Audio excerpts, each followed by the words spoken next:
I know so many of you follow this channel for basically any and all Cybertruck updates, and no update is too small in my opinion because there's always something we can gather from tweaks and minor updates Tesla may apply, and of course today's updates is actually a fairly big one for our international viewers out there. Tesla has now shut off reservations on Cybertrucks outside of North America, which basically means that you have to be in Mexico, the United States, or Canada to reserve a Cybertruck now. But yeah, in China and in Europe and in Australia and in Korea, Japan, basically everywhere else, you can only sign up for updates, which means Tesla will email you if Cybertruck becomes available in your area, but you can no longer put down a $100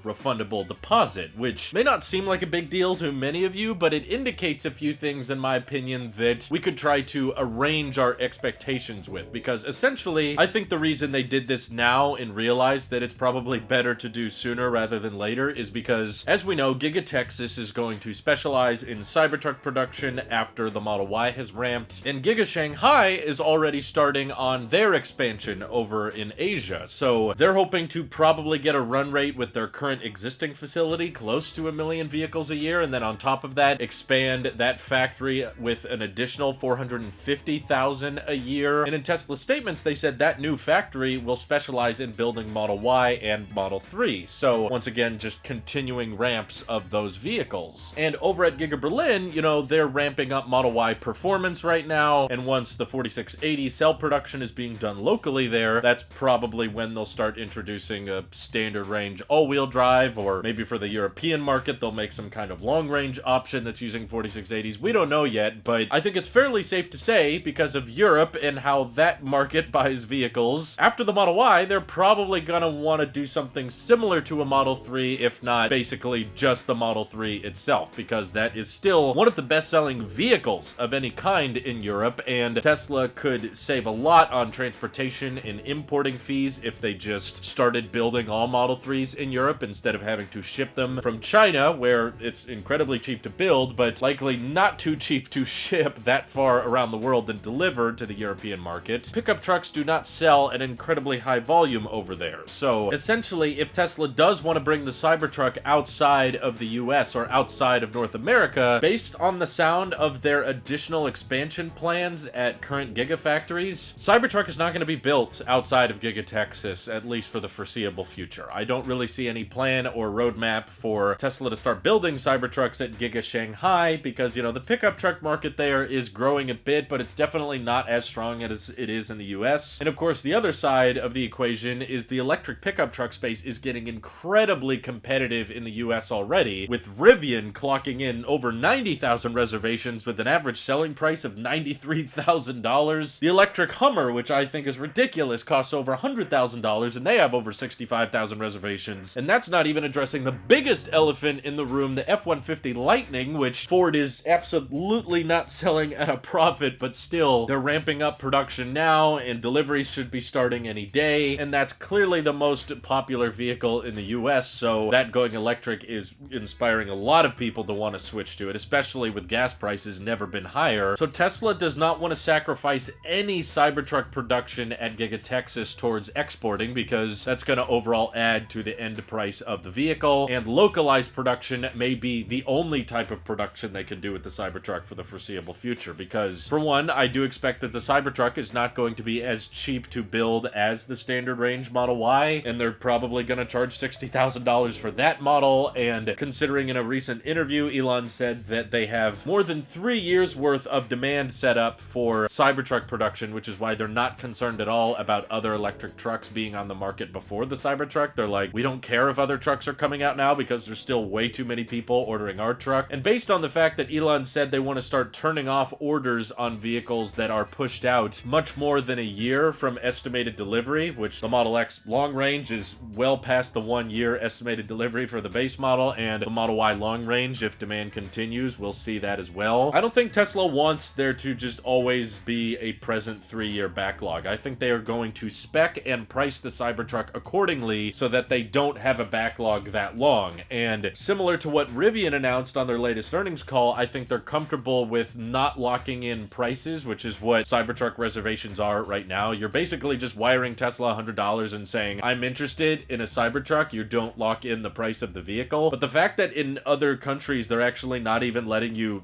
wire them money anymore, I think that means it's not coming to your region or your country for quite some time. And that bums me out a lot because I know there's a lot of international viewers that watch the Cybertruck updates and are like, I want one in Australia or I want one in Europe. And if they're not even willing to take a $100 deposit from you, which Tesla has been taking for the Semi and Roadster for like 5 years now, then I would say don't expect Cybertrucks to show up in your country, at least from Tesla. I mean, someone could import one, I guess, but it would probably not abide by a lot of European safety laws and steering wheel or steering yoke regulations, depending on the country you guys are watching from. But I honestly would give it 5 to 7 years before we see Cybertrucks outside of North America at this point, just because there's so much pent-up demand for it just around Giga Texas in the United States. Not to mention the Cybertruck is probably going to be the hardest vehicle to export considering how large it is. It's probably going to be way heavier than any other Tesla built before. It's definitely way larger, which means it takes up way more space on semi-trucks and boats, and importing it to other countries is just going to be a far more expensive logistics nightmare because you're not going to be able to transport as many vehicles per boat because of how large the truck is, but you're still going to have to pay the same price for each cargo ship. So even if the Cybertruck did start launching outside of North America, expect the price to be way worse than it is here because Tesla, I don't think, is just going to eat the cost on the importing fees. They're going to pass that on to the consumers. And if you've been watching these videos on my channel for a while, I'm predicting, based on current demand and the fact that the 4680 does not seem to be that great a cost-saving measure for the end consumer, it's more of a cost-saving measure for Tesla, I think the Cybertruck's going to have a little over 300 miles of range and start at $100,000. So many people disagree with me and think I'm wrong on that one, but I'm just trying to keep expectations realistic because I've seen people get hyped and get excited for Tesla before, only for them to settle for something else and realize that nope, for the greater good of the company and for the greater good of the planet, we need to prioritize production efficiency, not so much affordability, which some people always think is hand in hand, when in reality, if there's enough demand for your product, honestly, it can be the right idea to make a worse product with a higher price because you can build more of that product faster, and that means transitioning more people on the planet away from the combustion engine faster than it would to make a lower priced or higher range vehicle that you can't scale as easily. So that means outside of the US, the Cybertruck could easily be like a $120,000, $130,000 vehicle. And again, that's assuming it's legal where you are. The Cybertruck specs that Tesla has gone pretty quiet about, Elon has always said that pertains to the North American version of the Cybertruck. It does not pertain to the international version, and they're probably not going to build those at Giga Texas. So best case scenario, I would say Giga Shanghai is able to move the fastest. So maybe another 5 to 6 years, they might start building Cybertrucks out of Giga Shanghai and import them to Europe and Australia, but it will definitely be a smaller version, and it will probably have to be tinkered a bit more to abide by Europeans' pedestrian safety laws or Australia's design laws for pickup trucks. So I'm not saying this because I like to hate or doubt on Tesla. I just don't want people thinking, I'm in Australia and I reserved my Cybertruck a couple years ago and I can't wait to get it because I heard production is starting next year, when in reality it's probably not coming to your country for half a decade, maybe even more. So I would love to be wrong, but make plans for it basically not to come outside of the United States for quite some time, because there's plenty of demand for it here, and it's just going to be way simpler and way cheaper for Tesla to just deliver Cybertrucks domestically, and they've got enough demand for it, they don't care if they're going to lose out on all of their international orders. Because pickup trucks sell in so much lower volume in Europe, I don't expect Giga Berlin to build Cybertrucks anytime soon. I think they're just going to be focused on ramping Model Y for the next year, and after that it'll be focusing on ramping Model 3 or some other European style hatchback of sorts. But that's simply how I interpret Tesla shutting off Cybertruck orders outside of North America. How do you guys interpret it? Do you think it's nothing? Do you think it could mean some other change in logistics for Cybertruck production? All that good stuff. Let me know what you're thinking down below. Thank you to everyone supporting the channel directly over on Patreon. Seriously, helps us out a ton, makes these videos possible, as does just watching these videos. So take care. Have an excellent rest of your day.